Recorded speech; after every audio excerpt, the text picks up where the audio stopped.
Você já se perguntou o que realmente transforma um titã em alfa no Monstroverso? Hoje eu vou te explicar o que de verdade define um alfa e o que os filmes mostram pra gente. E aí, meu querido, tudo beleza? Como você sabe, no Monstroverso esse título de alfa parece simples, mas não é não. Porque quando você junta os principais titãs dá pra perceber que ser um alfa tem mais a ver com domínio, né? Liderança e influência do que só porradaria.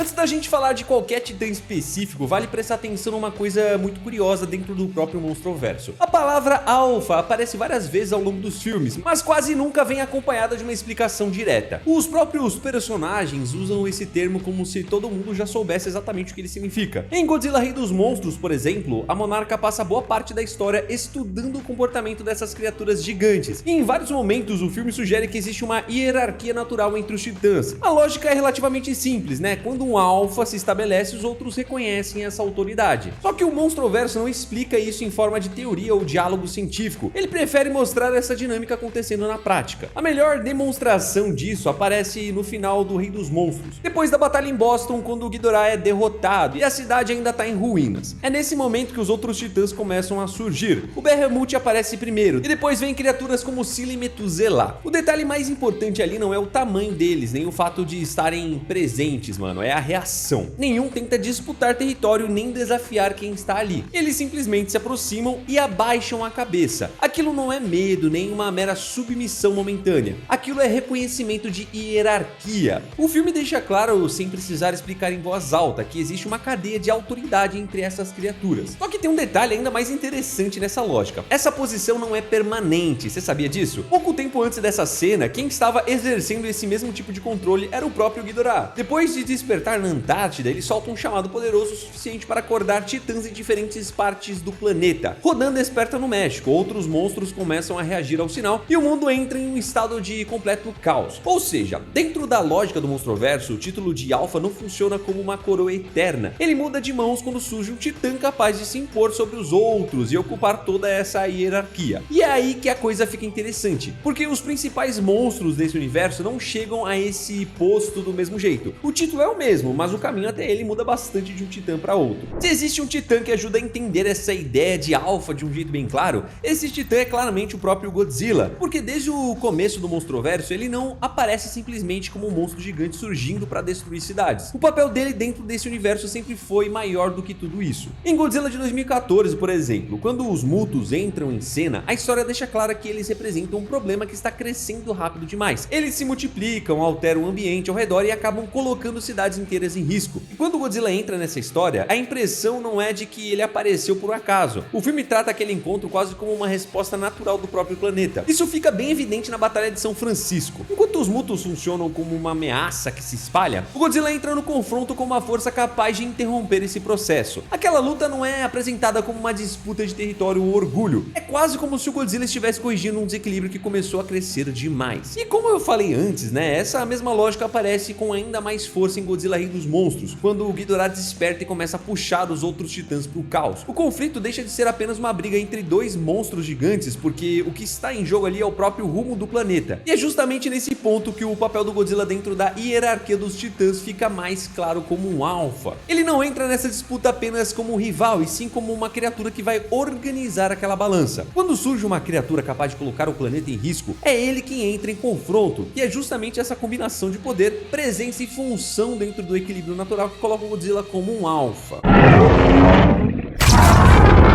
Agora, se o Godzilla representa a ideia de alfa ligado ao equilíbrio, o Ghidorah mostra exatamente o outro lado disso, porque quando ele aparece em Godzilla Rei dos Monstros, o impacto dele no planeta inteiro acontece quase instantaneamente. A primeira pista disso surge logo na sequência da Antártida, né, que logo depois de ser libertado do gelo, o Ghidorah não sai simplesmente voando para procurar uma briga. A primeira coisa que ele faz é subir aos céus e soltar aquele chamado gigantesco que ecoa pelo mundo inteiro. E o filme faz questão de mostrar o efeito disso depois. Em vários lugares do planeta, titãs começam a acordar em diferentes regiões. Monstros que estavam adormecidos há décadas passam a reagir e de repente a Terra inteira entra numa espécie de colapso global. Não é coincidência, né? O próprio filme explica que o chamado do Ghidorah funciona como um sinal alfa, algo que os outros titãs reconhecem e respondem quase como um comando. O Rodan é talvez o exemplo mais claro dessa hierarquia funcionando. Quando ele desperta no vulcão do México, a criatura já entra em cena mostrando o tamanho do estrago que pode causar. Aviões militares tentam contê-lo, a cidade inteira vira um caos caos e o monstro cruza o céu em velocidade absurda, espalhando destruição com as próprias correntes de ar que o corpo dele cria. É uma das entradas mais violentas de Titã no Monstroverso inteiro. Só que quando o Rodan encontra o Ghidorah pela primeira vez, a dinâmica muda completamente, né? Rodan tenta enfrentar, mergulha em direção ao rival e a luta começa no ar. Por alguns segundos, parece que ele pode até aguentar o confronto, mas o resultado não demora a aparecer. O Ghidorah domina a luta com facilidade, derruba o Rodan e deixa claro quem está no topo daquela hierarquia. E a partir dali o filme mostra vários titãs respondendo ao chamado do Ghidorah e espalhando destruição pelo planeta inteiro. Tempestades começam a se formar, cidades entram em colapso e o mundo inteiro passa a reagir à presença daquela criatura. O interessante é que o Ghidorah nem é uma criatura da Terra. O que sabemos é que ele é um invasor e começou a moldar a Terra de acordo com os próprios interesses. A diferença entre o papel de alfa dele e do Godzilla é notável, mano. Enquanto o Godzilla tenta manter o equilíbrio entre os titãs, o Ghidorah usa o domínio que tem sobre os outros monstros para poder espalhar o caos e provocar destruição. Mesmo assim, dentro da lógica do Monstroverso, os dois acabam ocupando o mesmo tipo de posição na hierarquia. Então o Ghidorah ajuda a mostrar uma coisa importante. No Monstroverso, um alfa não precisa ser necessariamente um guardião. Ele também pode ser um monstro que toma o topo na marra e arrasta o mundo inteiro junto com ele.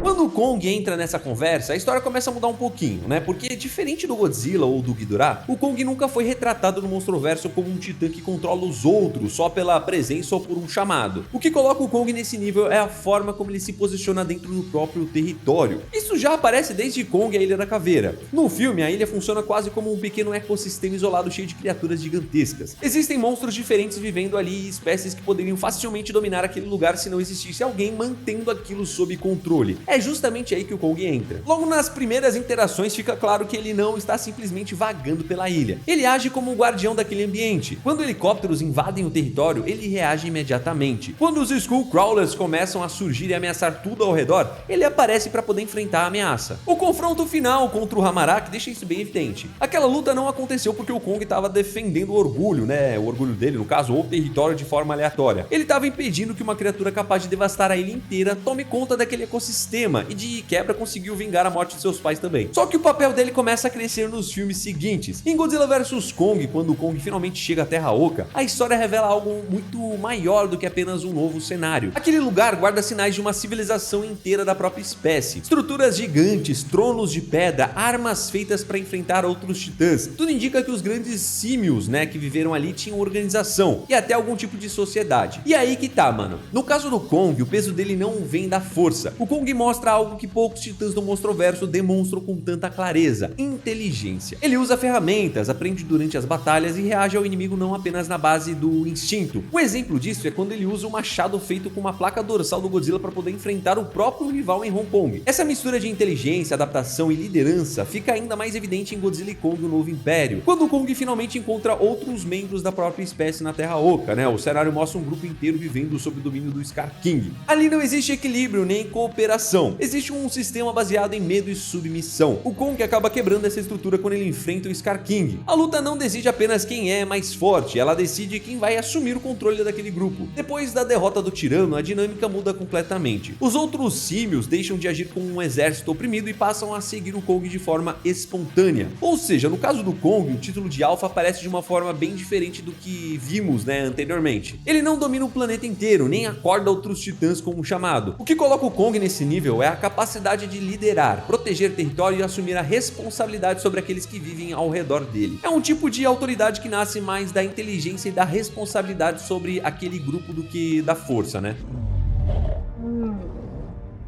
E claro, tem a Mothra, né, mano, que leva essa lógica ainda mais longe. Porque dentro do Monstroverso, ela praticamente nunca aparece tentando dominar outros titãs. Mesmo assim, a presença dela sempre é tratada como algo de enorme importância dentro daquele ecossistema. Em Godzilla, Rei dos Monstros, isso fica bem evidente desde o momento em que ela surge. A primeira forma que vemos é a larva sendo estudada pela monarca dentro daquele templo antigo na China. Mesmo naquela fase inicial, a criatura já demonstra um comportamento muito diferente de outros titãs. Ao invés de atacar tudo ao redor, ela reage aos humanos de forma muito mais controlada, quase como se tivesse algum nível de consciência sobre o que está acontecendo ao redor dela. Depois vem a transformação. Quando a Mothra finalmente emerge da crisálida dela e ganha a forma adulta, o filme constrói aquela sequência quase como um momento de renascimento. A criatura abre as asas gigantescas e começa a voar sobre a floresta enquanto espalha aquelas partículas luminosas pelo ambiente. Ela existe para poder fazer a Mothra parecer maior do que o próprio ambiente, e ela se conecta diretamente com Godzilla. Ao longo da história, o filme deixa claro que os dois compartilham algum tipo de ligação antiga. Não é uma relação de submissão, como a gente viu com o Rodan e o Ghidorah, nenhuma disputa de território como acontece entre vários outros titãs. A Mothra funciona como uma aliada natural do Godzilla, uma criatura que atua ao lado dele quando o equilíbrio do planeta está ameaçado. Isso aparece de forma muito clara na batalha final em Boston, né? Quando o Ghidorah está prestes a dominar completamente a situação, a Mothra entra no confronto e enfrenta o Rodan diretamente nos céus da cidade. A luta entre os dois acontece enquanto o Godzilla enfrenta o próprio Ghidorah no chão. É praticamente uma divisão de papéis dentro da batalha. E claro, eu não posso deixar de falar do sacrifício dela quando o Ghidorah começa a ganhar vantagem sobre o Godzilla, né? Ela tenta segurar o rival e acaba sendo atingida pelo ataque devastador do monstro. O corpo dela se desintegra, mas a energia liberada naquele momento acaba sendo absorvida pelo próprio Godzilla. E é justamente essa energia que ajuda a transformar o Godzilla na versão super carregada que aparece nos minutos finais do filme. Ou seja, no Monstroverso, a Mothra ocupa uma posição um tanto curiosa. Ela não domina os outros titãs diretamente, né? Não espalha caos pelo planeta e nem tenta assumir o controle sobre territórios gigantes. Mesmo assim, o papel dela dentro do ecossistema é fundamental. Ela toma conta do planeta, ajuda no equilíbrio dele, né? E isso mostra que nesse universo o conceito de alfa pode surgir da cooperação entre dois titãs.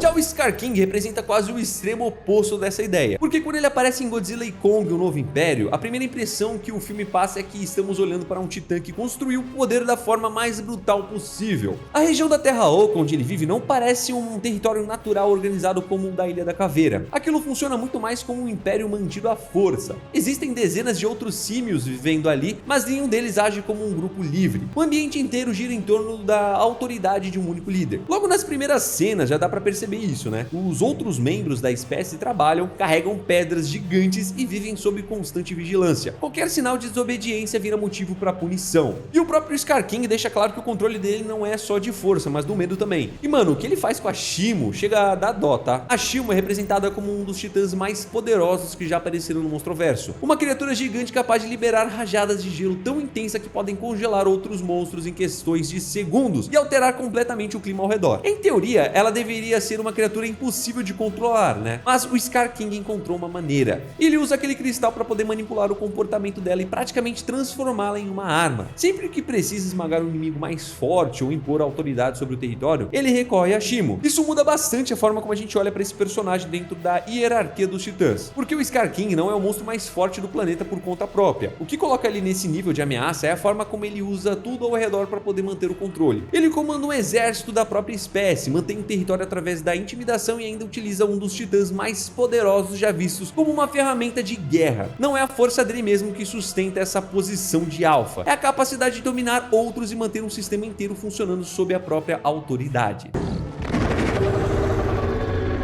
Só que tem um detalhe importante nessa história toda. No Monstroverso, ser poderoso não basta. O Rodan mesmo já mostrou isso quando tentou peitar o próprio Ghidorah, né? E não conseguiu sustentar aquela disputa. Um exemplo melhor disso aparece com a Tiamat em Godzilla e Kong, o Novo Império. Quando o filme mostra o Godzilla indo até o domínio dela no Ártico, a Tiamat não surge como um titã aleatório. Ela reage porque o Godzilla invadiu o território dela para poder tomar a energia acumulada naquele covil e se fortalecer para o que estava por vir. Ela defende o próprio espaço e parte para cima do Godzilla, deixando claro que aquele território não era vazio nem neutro. Tinha dono, né, mano? E é aqui que aparece a diferença. Tem titã que é forte o bastante para poder defender o domínio, reagir à invasão e obrigar o confronto a acontecer. Só que uma coisa é ter poder para poder resistir, outra é ter peso suficiente para arrancar o território do outro e continuar no topo depois disso. E no filme a Tiamat serve bem para mostrar isso. Ela tinha território e poder, né? Só não tinha força para poder manter essa posição quando um alfa de verdade resolveu tomar aquele espaço, né? Deixa o like, segue o canal. Fique com Deus, um abraço a nós. Tchau.